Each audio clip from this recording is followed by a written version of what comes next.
Dear students, good morning. हम औद्योगिक महत्व के कुछ इनपुट पढ़ रहे थे। औद्योगिक महत्व के औद्योगिक महत्व के कुछ एल्कोहल, औद्योगिक महत्व के कुछ एल्कोहल, ठीक।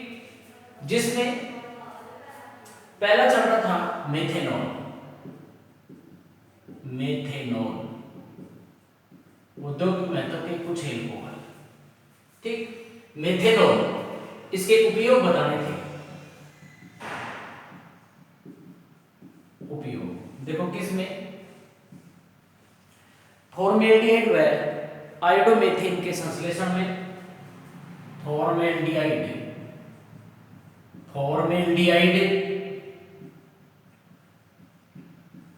व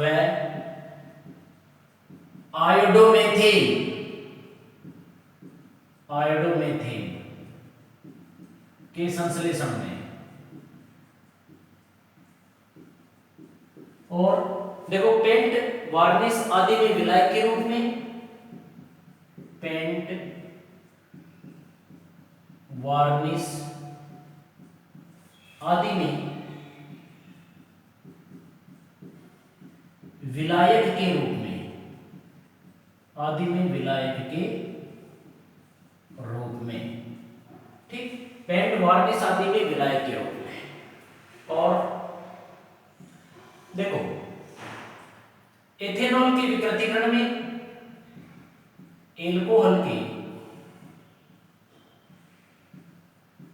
विकृतीकरण में ये क्या होता है, ये आगे आएगा। एल्कोहल के विकृतीकरण में और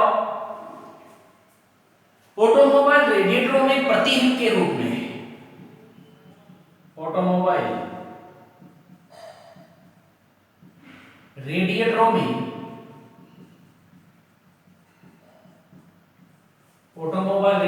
में प्रतिहित के रूप में। एंटीफ्रीज प्रतिहित के रूप में, ठीक। नेक्स्ट,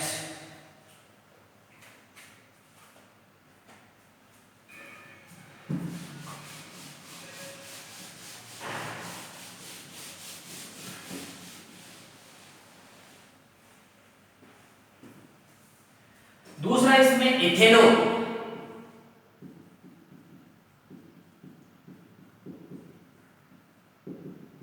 एथेनॉल देखो ये पीने योग्य एल्कोहल होता है। यह मदिरा का मुख्य अंश होता है। यह मदिरा का मुख्य अंश होता है। यह मदिरा का मुख्य अंश होता है। इसे स्टार्च युक्त खाद्य पदार्थों से प्राप्त किया जाता है। इसे स्टार्च युक्त खाद्य पदार्थों से, इसे स्टार्च युक्त खाद्य पदार्थों से प्राप्त किया जाता है। इसे स्टार्च युक्त खाद्य पदार्थों से प्राप्त किया जाता है, अतः इसे अन्य एल्कोहल भी कहते हैं। अतः इसे अन्य एल्कोहल, अतः इसे अन्य एल्कोहल भी कहते हैं। अतः इसे अन्य एल्कोहल भी कहते हैं। देखो एथेनॉल का औद्योगिक उत्पादन सीरे या स्टार्च युक्त पदार्थों से किया जाता है। एथेनॉल का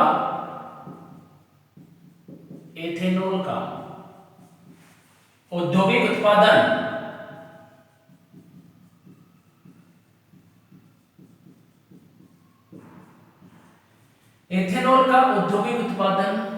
सीरा क्या होता है बताएंगे। सीरा या एथेनॉल का औद्योगिक उत्पादन सीरा या स्टार्च युक्त पदार्थों से एथेनॉल का औद्योगिक उत्पादन सीरा या स्टार्च युक्त पदार्थों से किण्वन के द्वारा किया जाता है। किण्वन के द्वारा किया जाता है। ठीक, एथेनॉल का औद्योगिक उत्पादन सीरा या स्टार्च युक्त पदार्थों से किण्वन विधि के द्वारा किया जाता है। अब देखो किण्वन क्या होता है, एंजाइम्स की उपस्थिति में जटिल कार्बनिक पदार्थों का सरल कार्बनिक पदार्थों में परिवर्तन ही किण्वन कहलाता है, फर्मेंटेशन। तो एंजाइम की उपस्थिति में, एंजाइम की उपस्थिति में, एंजाइम की उपस्थिति में जटिल कार्बनिक यौगिकों का, जटिल कार्बनिक यौगिकों का, एंजाइम की उपस्थिति में जटिल कार्बनिक यौगिकों का सरल कार्बनिक यौगिकों में, सरल कार्बनिक यौगिकों में परिवर्तन ही,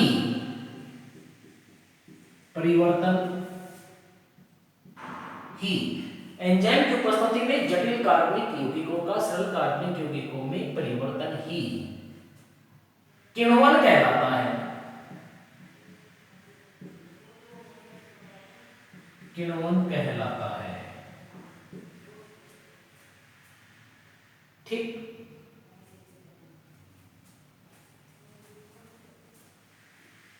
देखो अब एथेनॉल का औद्योगिक उत्पादन सीरे से या स्टार्च युक्त पदार्थों से किया जाता है। तो पहले सीरे से एथेनॉल प्राप्त करना, फिर स्टार्च युक्त पदार्थों से एथेनॉल प्राप्त करना। ठीक,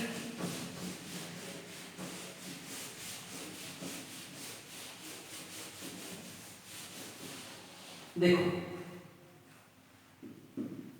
पहले सीरे से एथेनॉल प्राप्त करना, सीरे से पहला पॉइंट हुआ, सीरे से एथेनॉल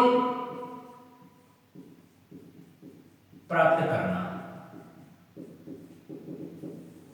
सीरे से एथेनॉल प्राप्त करना। देखो कैसे प्राप्त किया जाता है सीरे से एथेनॉल प्राप्त करना। सीरा क्या होता है, गन्ने का रस या चुकंदर के रस से शर्करा के क्रिस्टल प्राप्त करने के पश्चात पीछे की तरफ एक गाढ़ा लाल भूरा द्रव शेष रह जाता है, जिसे ही क्या कहते हैं, सीरा कहते हैं।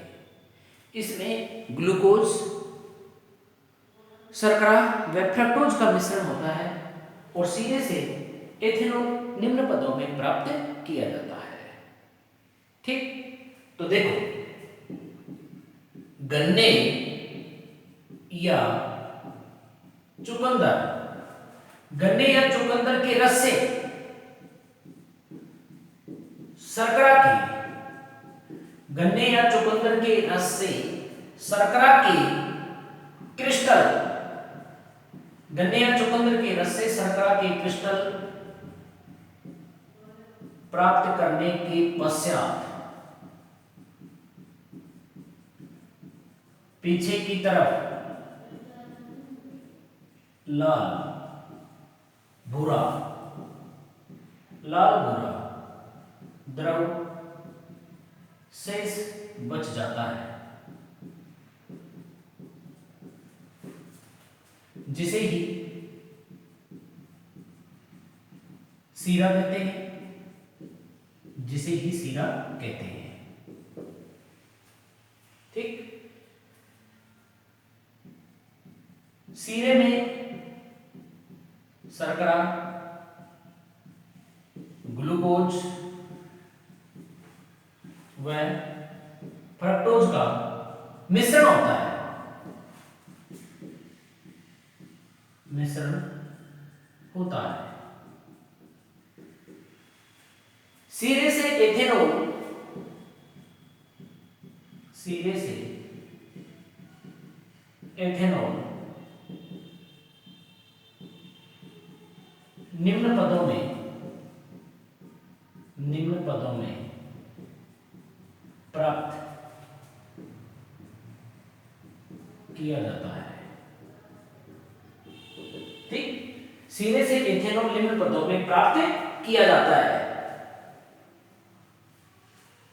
देखो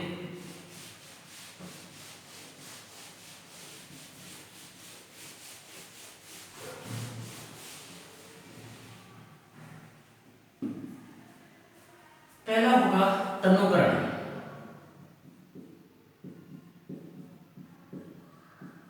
तनुकरण सीरे में जल मिलाकर तनुकरण कर दिया जाता है। एक आयतन सीरा में 5 आयतन जल मिला देते हैं। ठीक, सीरे में जल मिलाकर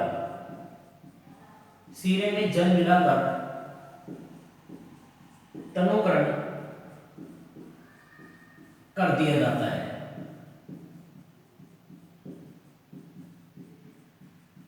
सीरे में जल मिलाकर तनुकरण कर दिया जाता है। एक आयतन सीरे में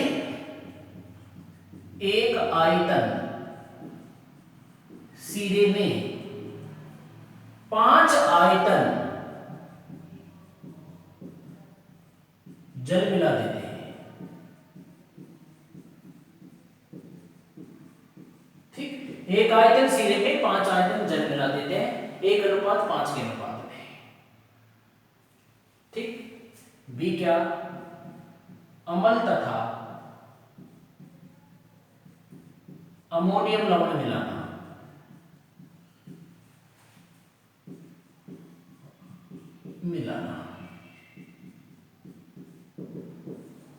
अम्ल तथा अमोनियम लवण मिलाना। सीरे के जलीय विलयन में तन्वाष्टोसोफोर मिला देते हैं जिससे विलयन की पीएच 4 से 5 के मध्य रहे। इसके पश्चात इसमें अमोनियम लवण जैसे अमोनियम सल्फेट, अमोनियम फॉस्फेट आदि मिला देते हैं जो खमीर के लिए भोजन का कार्य करता है। ठीक, तो सीरे के जलीय विलयन में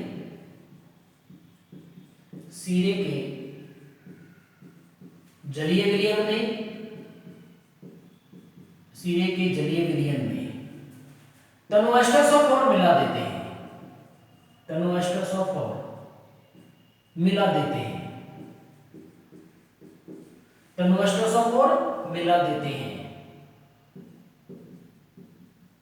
सीरे के जलीय विलयन में तनुअष्टोसोफोर मिला देते हैं जिससे विलयन की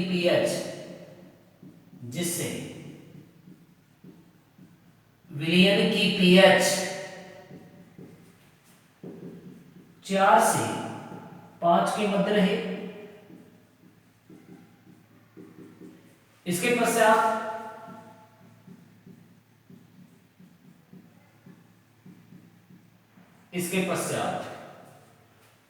अमोनियम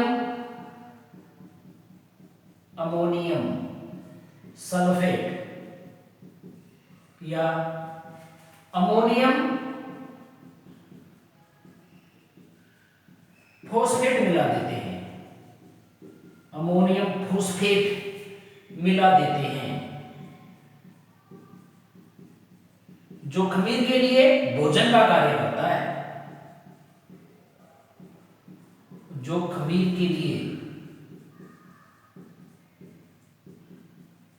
भोजन का कार्य करता है।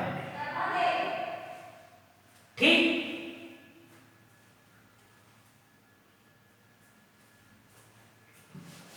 अब देखो इसमें सी,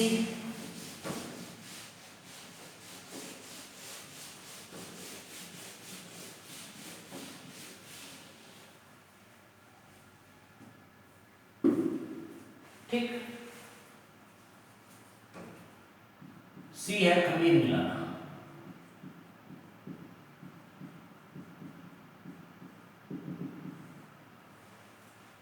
देखो पहले पद में तनुकरण कर दिया, दूसरे पद में अम्ल तथा अमोनियम लवण मिला दिया, अब तीसरे पद में खमीर मिला देते हैं।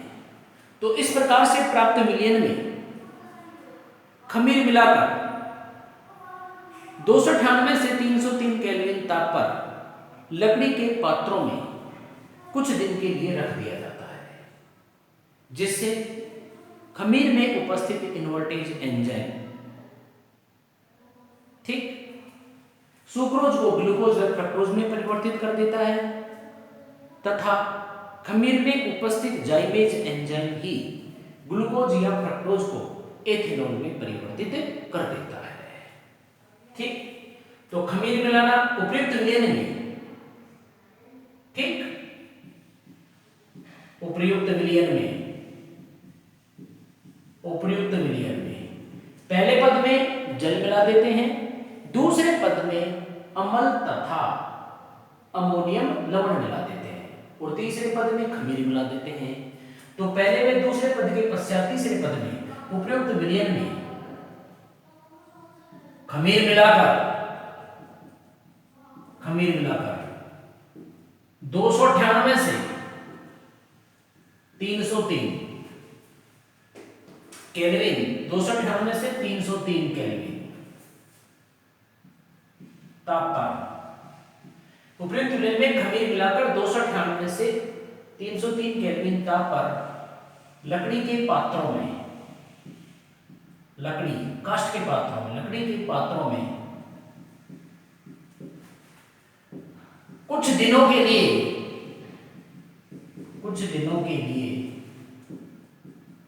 स्थिर रख दिया जाता है,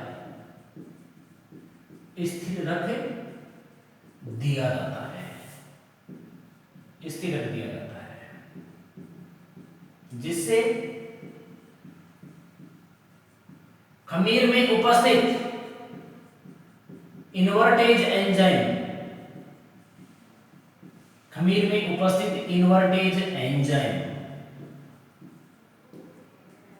सुक्रोज को, शर्करा को ग्लूकोज व फ्रक्टोज में परिवर्तित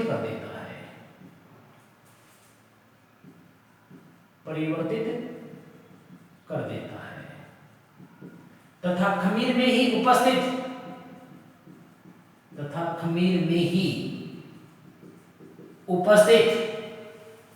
जाइमेज एंजाइम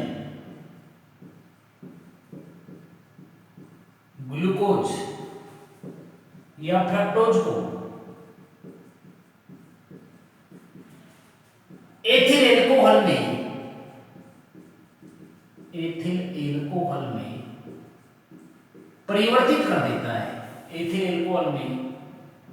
परिवर्तित कर देता है, अब देखो, जैसे खमीर में उपस्थित इन्वर्टेज एंजाइम C12H22O11, ठीक, सुक्रोज, शुगर प्लस H2O, कौन सा एंजाइम? इन्वर्टेज, किसमें बदल जाएगा? C6H12O6 प्लस C6H12O6, ये तो क्या है? ग्लूकोज, और ये क्या है? फ्रक्टोज। ग्लूकोज तथा फ्रक्टोज दोनों का सूत्र समान होता है, लेकिन इनकी संरचनाओं में अंतर होता है।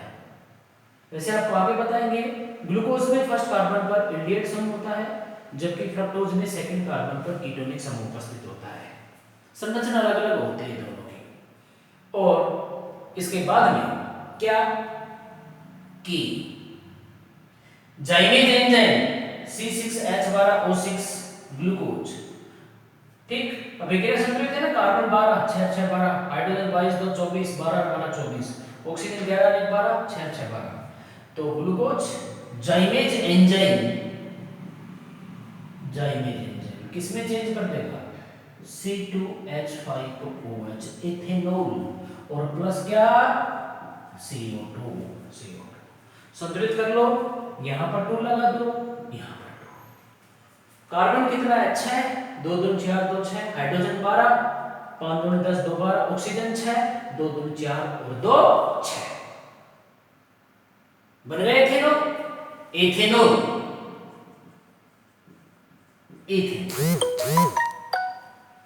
ठीक,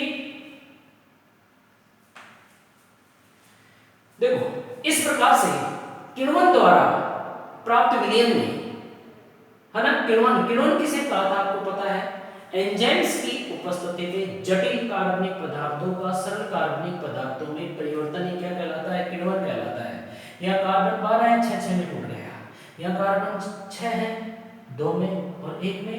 तो एंजाइम्स की उपस्थिति में इन जटिल कार्बनिक पदार्थों का सरल कार्बनिक पदार्थों में परिवर्तन ही क्या कहलाता है?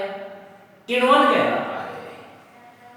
ठीक, तो देखो इस प्रकार से किण्वन द्वारा प्राप्त विलयन में 10 से 15% एथेनॉल होता है, जिसे क्या कहते हैं? वाष्प कहते हैं। तो देखो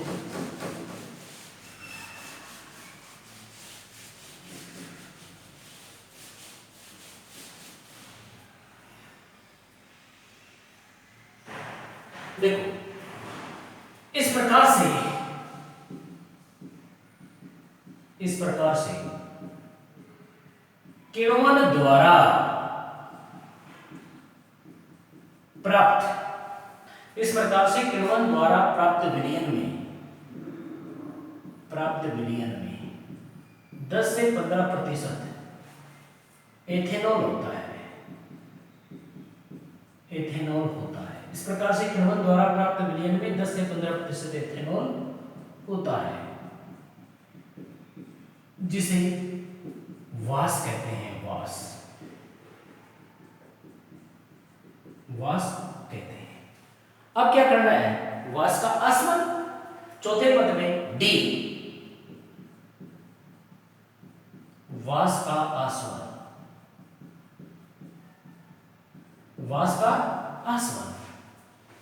देखो वाष्प का विशेष प्रकार के उपकरणों जैसे कॉफी बग्गों में आसवन किया जाता है, जिससे 90% एथेनॉल प्राप्त होता है।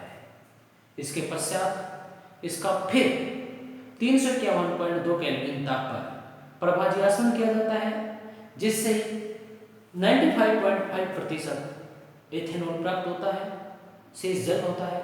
और इस प्रकार से प्राप्त एथेनॉल को परिशोधित स्पिरिट कहते हैं। ठीक, तो वाष्प का आसवन, वाष्प का विशेष प्रकार के उपकरण, वाष्प का विशेष प्रकार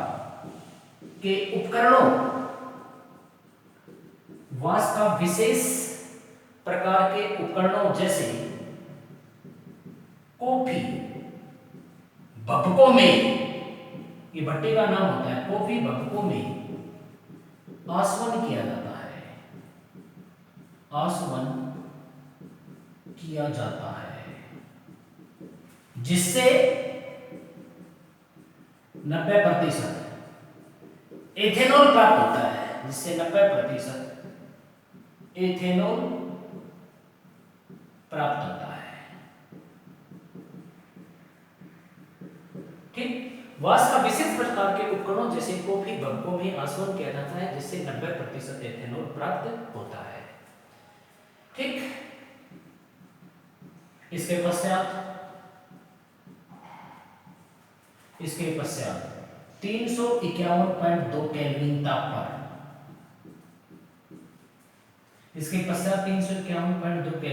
पर, फिर प्रभाजी आसवन किया जाता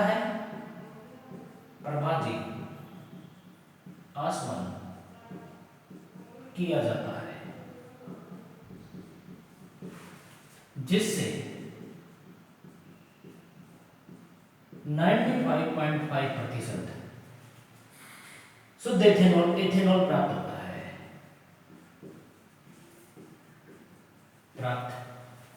होता है, जिसे परिशोधित स्पिरिट कहते हैं। परिशोधित स्पिरिट कहते हैं। ठीक,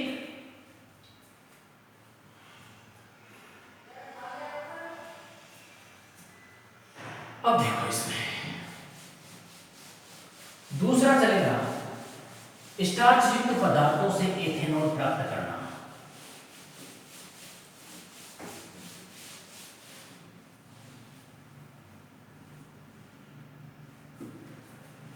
देखो स्टार्च से इथेनॉल प्राप्त करना दूसरा पॉइंट है इसमें, सेकंड। ठीक, स्टार्च से इथेनॉल प्राप्त करना, स्टार्च युक्त पदार्थों से इथेनॉल प्राप्त करना। देखो गेहूं, जौ, चावल, मक्का, ठीक, आदि में स्टार्च पाया जाता है। देखो गेहूं, जौ, चावल, ठीक, मक्का, ठीक है, गेहूं, जौ, चावल, मक्का आदि पदार्थों में, ठीक, आलू, आलू में भी होता है, तो गेहूं, जौ, आलू में भी, ठीक, तो गेहूं, जौ, चावल, मक्का, आलू आदि पदार्थों में स्टार्च पाया जाता है, स्टार्च पाया जाता है, ठीक, तो गेहूं, जौ, चावल, मक्का, आलू आदि पदार्थों में स्टार्च पाया जाता है। स्टार्च युक्त इन पदार्थों से, स्टार्च युक्त पदार्थों से, स्टार्च युक्त पदार्थों से एथेनॉल, एथेनॉल निम्न पदों में प्राप्त किया जाता है, निम्न पदों में प्राप्त किया जाता है। ठीक, तो देखो अब कौन कौन से पद होंगे।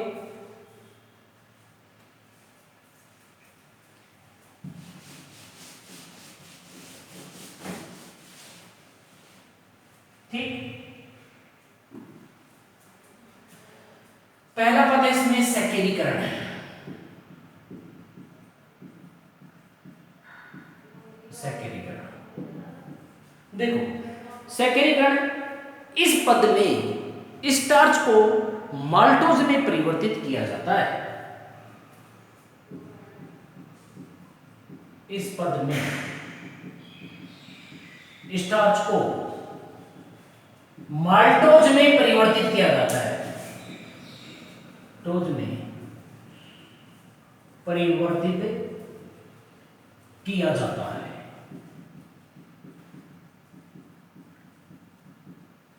ठीक, अब देखो कैसे इस पद में स्टार्च को माल्टोज में परिवर्तित किया जाता है। देखो गेहूं, जौ, ठीक, गेहूं, जौ, चावल, मक्का, आलू आदि स्टार्च युक्त पदार्थों के छोटे छोटे टुकड़े करके उच्च ताप व दाब पर भाप में गर्म किया जाता है, जिससे स्टार्च जल के साथ एक दूधिया लेई बना लेता है, जिसे मैस कहते हैं, मैस। ठीक, जिसे मैस कहते हैं।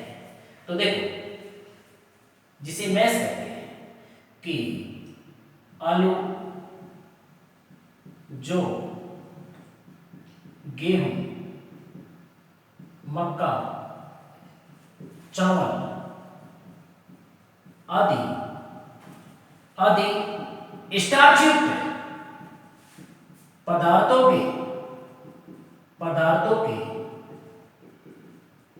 छोटे छोटे स्टार्च युक्त पदार्थों के छोटे छोटे टुकड़े करके उच्च ताप व दाब पर भाप में गर्म करते हैं, भाप में गर्म करते हैं, जिससे स्टार्च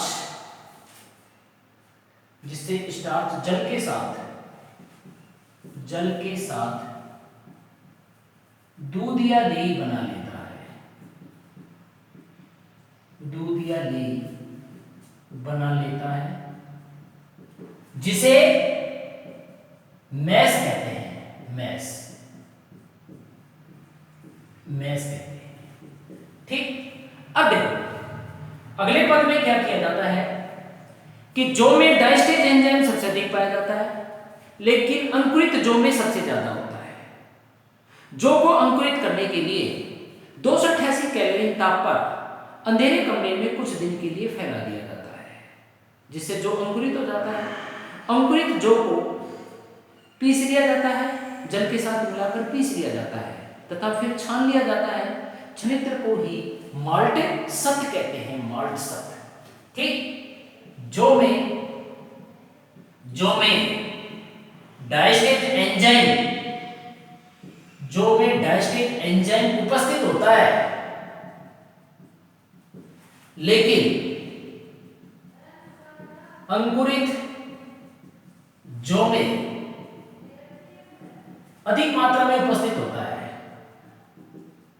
अधिक मात्रा में उपस्थित होता है।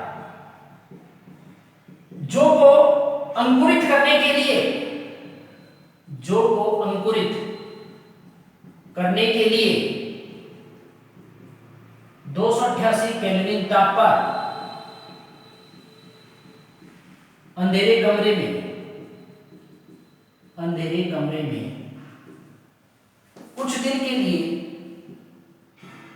कुछ दिनों के लिए फैला दिया जाता है,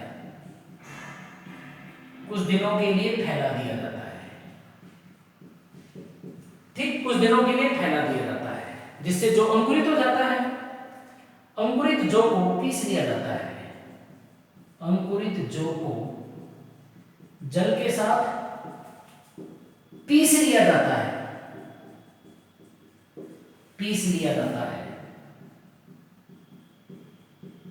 तथा छनित्र को इसके बाद छान लेते हैं तथा छनित्र को ही माल्ट सत्व कहते हैं, माल्ट सत्व कहते हैं।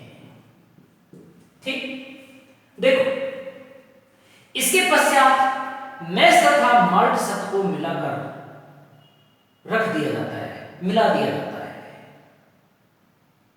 ठीक, तो इसके पश्चात मैस तथा माल्ट सत्व को मिलाकर रख दिया जाता है तथा 303 से 333 केल्विन ताप पर इसको रख देते हैं। तो अब देखो, अब इसमें क्या होता है कि आपको पता है मैस में क्या उपस्थित है, स्टार्च। तो स्टार्च जो मैस में उपस्थित है, स्टार्च का सूत्र है C6H10O5 और यहां पर क्या N, क्या ये स्टार्च। ठीक, माल्ट सत्व में diastase enzyme plus H2, diastase enzyme. ठीक, किसमें परिवर्तित कर देगा, माल्टोज में, C12H22O11। क्या है ये, माल्टोज। संतुलित कर लो, देखो यहां 2 लगा दो, यहां पर N, यहां पर N। कार्बन कितने हैं, 6 दूनी 12, कार्बन 12, हाइड्रोजन 10 दूनी 20, 2 22, 22 हो गए। ऑक्सीजन 11, 5 दूनी 10, 11। माल्टोज बन गए। ठीक,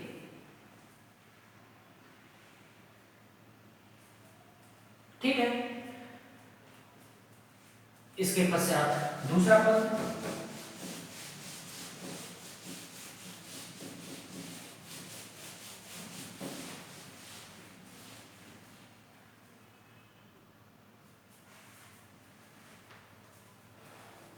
देखो दूसरा पद होगा इसमें माल्टोज का ग्लूकोज में परिवर्तन, बी, माल्टोज का ग्लूकोज में परिवर्तन।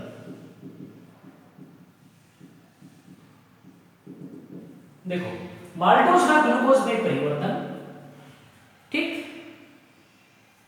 जो भी माल्टोज का विलयन बना था उसे व्रत का विलयन भी कहते हैं।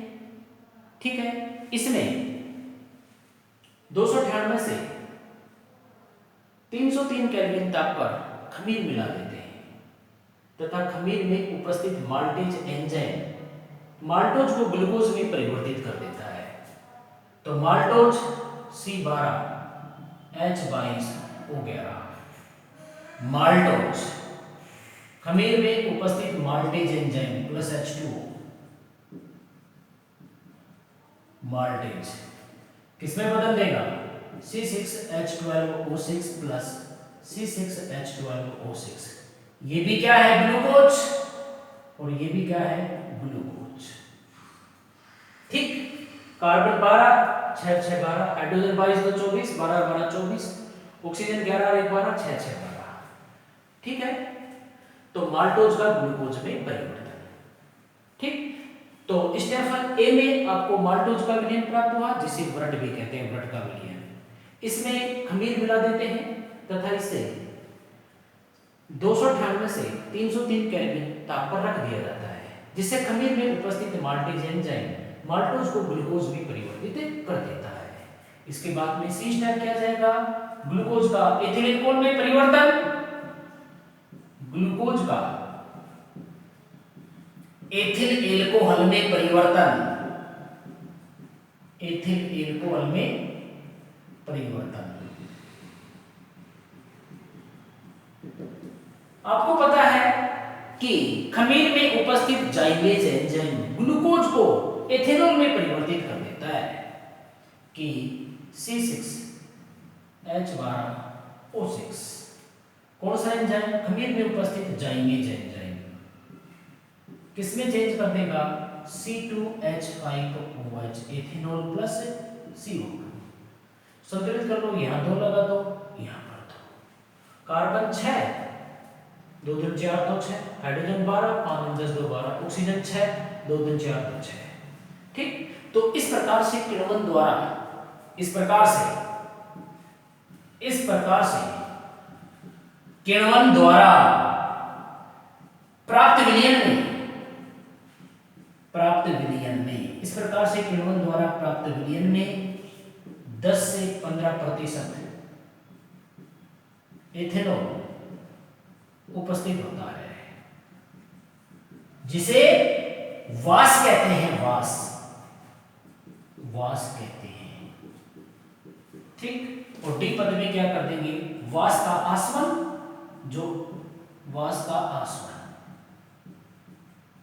ठीक, जो पहली विधि में आया था सेम है। वास का विशेष उपकरणों जैसे कॉफी भबकों में वास का विशेष उपकरणों जैसे कॉफी भबकों में आसवन किया जाता है, जिससे 90% एथेनॉल प्राप्त होता है।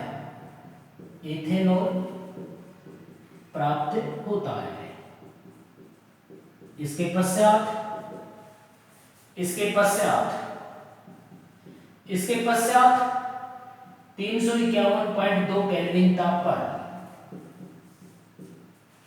प्रभाजी आसवन किया जाता है। प्रभाजी आसवन करने पर 95.5% शुद्ध एथेनॉल प्राप्त होता है, जिसे परिशोधित स्पिरिट कहते हैं। Yes, okay.